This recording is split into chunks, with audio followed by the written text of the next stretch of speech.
so that they're a profile of Rick and why he started the band. And there's they're both funny and really fantastic bits with people talking about Rick, like Paul Schaefer, who probably most people now would know from the David Letterman show, and also from Saturday Night Live. And Rick Lazar was Paul's mentor in a way. When Rick wanted to find out what was really cool in music, Paul Schaefer, Paul Rick.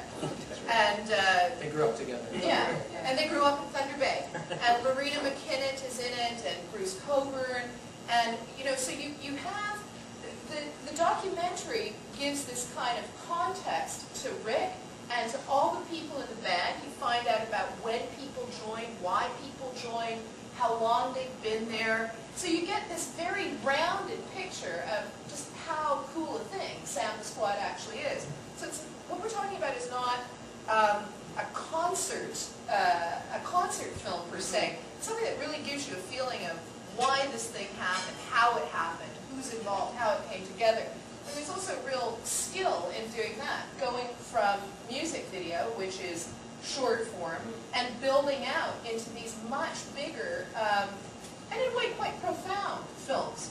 The messages in them are really very, very important. And not that you think about that while you're dancing your ass off. They're the only rough cuts I've ever watched standing up for the whole thing. Cool. I'd say also that I know Alberta mentioned something that's probably somewhat significant and true, that Liam and I had very little experience when we did these films, and Samba Squad Drums We Love was also one of our first pieces. And for us, I think a huge part of it was finding a subject that was so compelling that would do most of the work for us in a way. And Samba Squad is a subject that is literally that compelling. And then the next step for us was finding people who had a lot more experience than we did. People like Joel, people like Gerald Packer, who shot the Nathaniel Dent pieces with us, Rhett Marina, who shot a lot of the Samba Squad pieces. These are really super talented cinematographers and directors and sound recordists, and literally finding all of those people, and then finding people like Paul Schaefer and Bruce Cockburn. And everybody, more or less, on our productions, they generally do, I mean, hopefully they do a little bit because they like us, but I think a lot of them jump right in because of the group, because of the subject that we picked. It's Samba Squad, and all of these people went, oh, I love Samba Squad. I saw them down, at the Reverb, or I saw them out in Kensington Market, and that's actually kind of what got people hooked with us, and it made our job so much easier. Well, and also from a practical point of view, Vision was a great partner. They were very patient. If you saw that first rough cut we submitted, oh my God, what a mess. And Liam showed me the email that Alberta sent back. Said, it's okay, okay, we can, it's a little rough around the edges. It was awful. It was an absolute mess. And they were very patient while we... It wasn't as bad as some might say.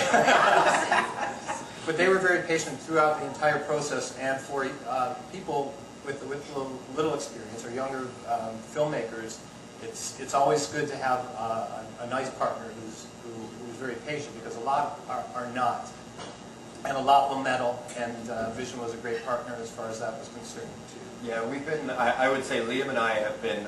We owe our careers essentially to Vision TV and to Chum, or the two channels, literally, who every time we want to do something, we go to them first, and 9 times out of 10, it's those two organizations that say, yeah, we're interested, and we'll work with you on it. And then it's both of those companies who, throughout all of our projects, have and this, I mean, I don't know how much of the panel is supposed to be about how to have a career as a producer or not, but literally forming a good relationship with commissioning editors, with executive producers, will go a long way to not only making it maybe a little bit easier. It's still not easy, but it's certainly a lot more pleasurable. It's so much nicer to be able to phone up or email somebody at a broadcasting company, at a channel, and float ideas past them, and to have that kind of respect and to be able to go back and forth.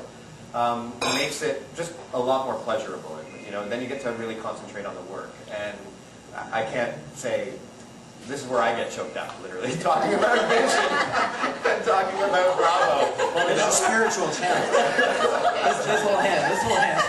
And Bravo was also a partner on Samba Squad. Yep. They have a second window, Yep. so they'll get the film Yep. a little bit later, about a year, I think, down the line. Yep. So maybe we should actually take a few questions. If any of you have questions about this film or about putting stuff together or anything, yes? I actually have a couple. One about matching vision. That this is going to mention the visions. I'll repeat the questions in a second. Okay, And your then I second also have question. one too, but how many, I haven't seen the film yet, I don't know what you did, but I'm curious about how much shooting you took, because for music, I know it's not concert, but you usually have to shoot and reshoot, and I know for sound editing it's really quick. So I'm curious about how long it takes. So two questions.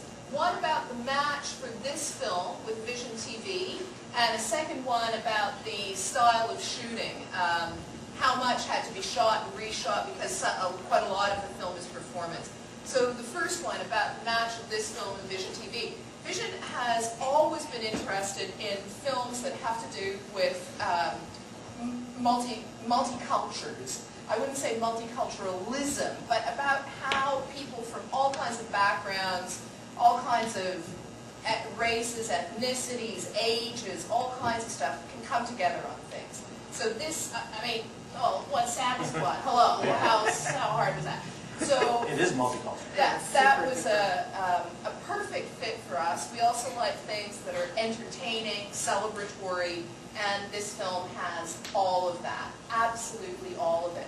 And in fact, all of the films that we've done with Riddle, including a fantastic series called Gospel Challenge, which is going to be repeated. My colleague Joan Jenkinson was the executive producer on that. Joan, do you know when it's repeating? On Boxing Day. Okay, on Boxing Day. So get out your Blackberries, put it in now. It's coming up. Boxing Day is sooner than you think. Fantastic series on people who want to be gospel singers and choirs being put together by professional choir leaders and people who've never sung together having to come together, make a professional choir. And it's the challenge of all that, and they're fantastic shows. But they all have a kind of similar feeling about people coming together in a common endeavor, and they're all beautiful shows to look at. Another thing that I think that you guys have done consistently that's very, very smart is that you go for the best you can in terms of editing, lighting, direction, and photography. So those things really, really, really show up. These guys work hard to get the best people onto their projects, and you really see it on screen. So that answers the match for Vision. Why don't you talk a little bit about shooting? Shooting. You guys, both of you. Yeah, I mean, Joel can probably speak better than I can. It actually was there was a concert Yeah. involved. Yeah. It wasn't music. We used the original music video for bumpers to break and stuff, but there was an actual concert. Samba Squad owns their own studio. So we had a concert there with how many people?